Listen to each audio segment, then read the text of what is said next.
Assalamualaikum warahmatullahi wabarakatuh. Izin memperkenalkan diri, nama saya Yoga Sabela Permadi.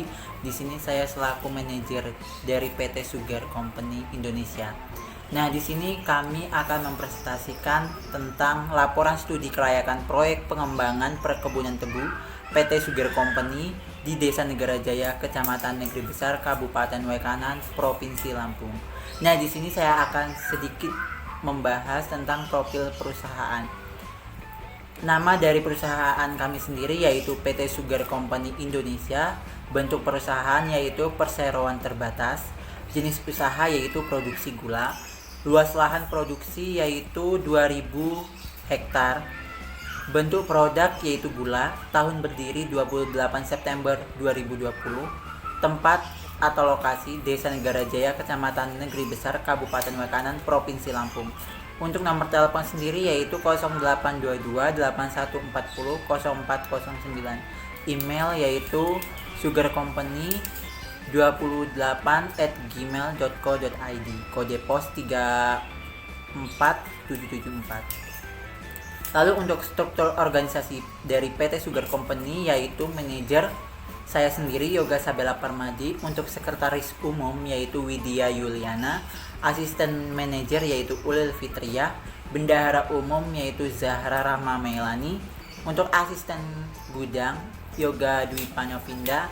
Nah, di sini terdapat dua bidang lagi yaitu mandor gudang dan karyawan.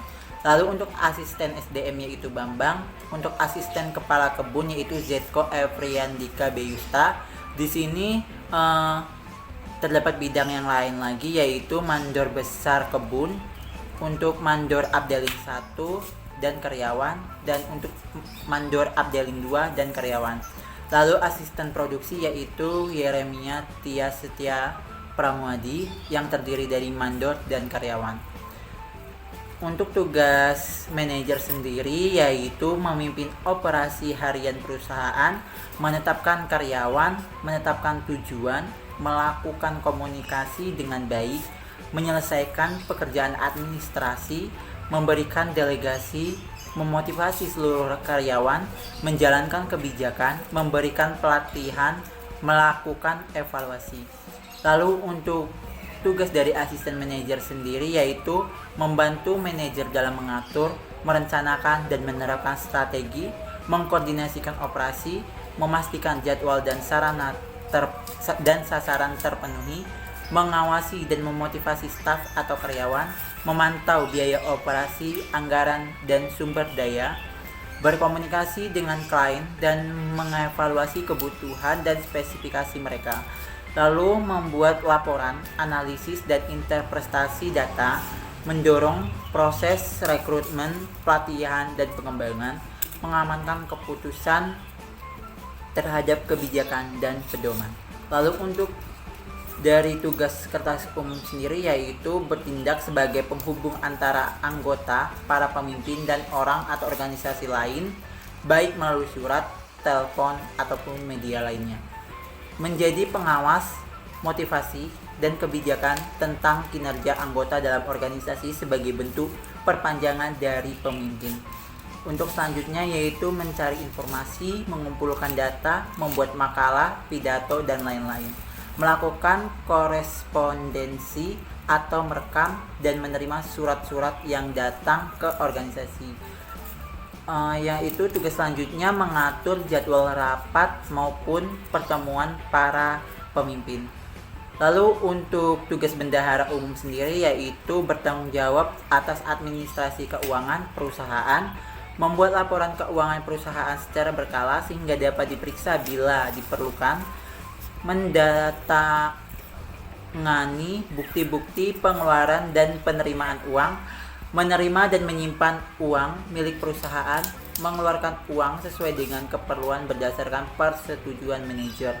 Lalu untuk tugas dari asisten gudang yaitu memastikan penerimaan produk, stok gudang, dan distribusi produk dengan mengkoordinir sesuai prosedur operasi standar, mengawasi dan mengontrol segala aktivitas kegiatan di gudang, bertanggung jawab dalam kegiatan administrasi gudang, mengecek segala administrasi dan transaksi yang ada kaitannya dengan jalannya perusahaan. Yang selanjutnya akan dijelaskan oleh Saudari Widya Yuliana. Assalamualaikum warahmatullahi wabarakatuh. Izin memperkenalkan diri, nama saya Widya Yuliana. Saya di sini sebagai Sekretaris Umum Perusahaan.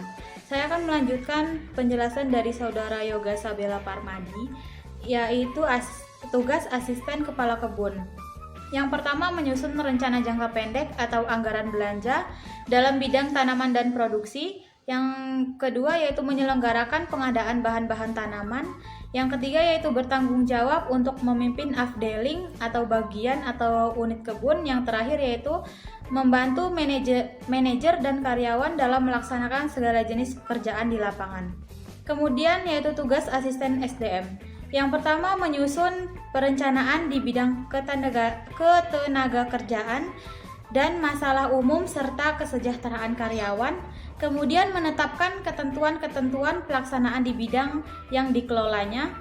Yang ketiga yaitu mengelola sumber daya manusia yang ada secara umum. Kemudian melaksanakan pengendalian dan pengawasan terhadap bidang-bidang yang dikelolanya. Kemudian yang selanjutnya yaitu Direktur SDM bertanggung jawab kepada Direktur Utama dan kepada rapat umum pemegang saham. Yang kemudian yaitu tugas dari asisten produksi. Yang pertama yaitu bertanggung jawab penuh untuk memimpin segala kegiatan di bidang pengolahan dan teknik untuk menjaga dan mengoptimalkan kualitas dan kuantitas hasil produksi serta membuat laporan di bidang produksi.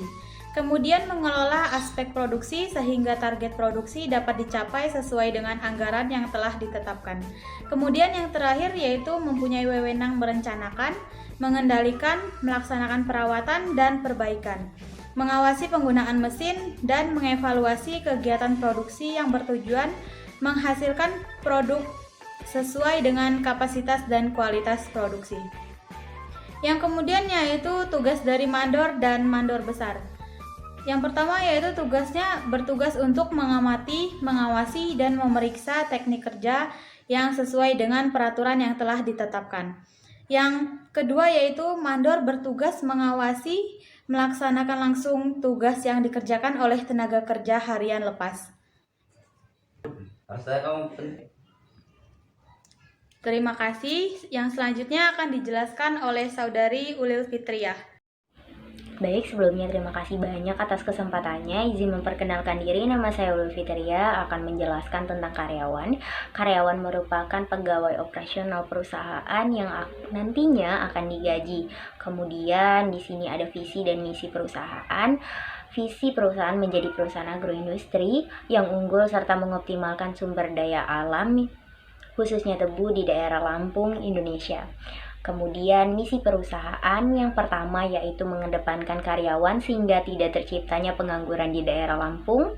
Kemudian yang kedua mengoptimalkan sumber daya alam khususnya tebu di daerah Lampung sehingga menjadi produk yang berkualitas, bermutu oleh hasil produksinya. Yang ketiga yaitu menjalin hubungan erat antar karyawan dan masyarakat sehingga tidak adanya ketimpangan satu sama lain. Kemudian di sini ada peta perusahaan. Yang pertama ada pabrik, ada kantor, musola, poliklinik, mes, menara pantau, jalan lorong, jalan utama, dan nomor petak lahan. Kemudian selanjutnya yaitu topografi dan geografi dari lokasi perusahaan. Secara topografi, Kabupaten Waikanan memiliki dua jenis. Yang pertama, daerah topografinya berbukit sampai bergunung. Dan yang kedua, berada di daerah river basin. Nah, daerah Waikanan ini memiliki dua musim, yaitu penghujan dan musim kemarau. Temperatur rata-ratanya mencapai 30 derajat Celcius. Kabupaten Waikanan ini memiliki potensi yang baik dalam sektor pertanian karena memiliki daerah yang pegunungan dan berbukit.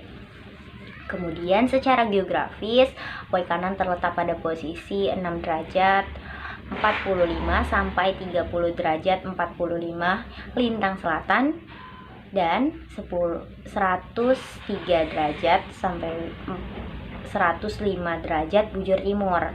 Secara letak wilayah, Kabupaten Waikanan memiliki potensi yang sangat strategis sebagai pintu gerbang Sumatera. Bagian selatan yang luas wilayahnya mencapai 3.921,63 km persegi atau sebesar 392.163 hektar. Kelas kesesuaian lahan, kecocokan lahan dan syarat tumbuh tebu. Berdasarkan data di samping dapat disimpulkan bahwa area lahan di Desa Negeri Jaya, Kecamatan Negeri Besar, Kabupaten Waikanan cukup sesuai untuk membudidayakan tanaman tebu.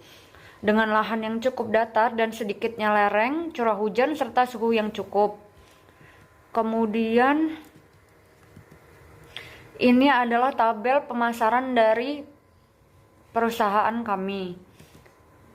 Kemudian distribusi penjualan. Dari tabel di atas menunjukkan bahwa distribusi penjualan PT Sugar Company dari tahun ke tahun mengalami peningkatan yang cukup signifikan, yang artinya bahwa permintaan konsumen tinggi, dengan kata lain pendapatan yang diperoleh cukup besar.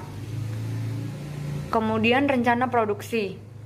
Dari data di atas menunjukkan bahwa produksi gula dari tahun ke tahun mengalami kenaikan dan penurunan yang signifikan, disebabkan beberapa faktor, yaitu terdiri dari adanya kerusakan alat pabrik serta perawatan. Namun produksi gula atau pendapatan. Assalamualaikum warahmatullahi wabarakatuh. Nama saya Yoga Dewi Pindah. Di sini saya akan membacakan cash flow. Data cash flow ini terdiri dari 10 uraian. Itu pada uraian pertama cash balance awal. Pada uraian kedua, cash inflow terdiri dari hasil penjualan produk dan penjualan modal, pendapatan lainnya. Pada uraian ketiga, total cash inflow dalam kurung 1+2. Pada uraian keempat, cash outflow itu sarana dan prasarana, gaji karyawan, survei, pembukaan lahan, pengolahan lahan, pembibitan, penanaman, pemeliharaan PC, pemeliharaan raton 1, pemeliharaan raton 2, pemeliharaan raton 3, pemanenan. Dan pada uraian kelima, total cash outflow. Pada uraian keenam, cash balance inflow outflow. Pada uraian ketujuh, pinjaman. Pada uraian kedelapan, pembayaran pinjaman atau pokok dan bunga 20%. Pada uraian ke-9, cash balance akhir. Pada uraian ke-10, hutang. Tabel kedua yaitu analisis kelaikan BEP. Perhitungan BEP terdiri dari 7 uraian. Uraian pertama, total biaya tetap.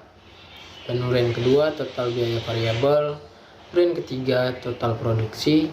Uraian keempat, harga satuan produk. Uraian kelima, biaya variabel per unit. Uraian ke-6 BEP kilogram, uraian ke-7 BEP rupiah. Pada kesimpulannya, untuk mendapatkan keuntungan dari usaha yang dilakukan, maka PT Sugar Company harus memproduksi batang tebu lebih besar 2.005.797 kg. Hal tersebut tercapai pada tahun kedua panen. Sekian presentasi dari saya, selanjutnya akan dibacakan oleh rekan saya. Terima kasih. Dari nilai ARR di atas, maka kita dapat menyimpulkan bahwa kita cukup menarik usulan investasi. Artinya, dapat menarik para investor untuk memberikan dana atau investasi dan layak untuk dilanjutkan. Kemudian, payback periode PT Sugar Company.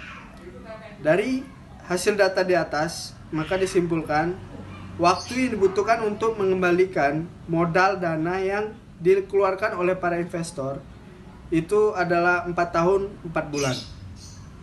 Kemudian net, B atau C, NPV, dan IRR.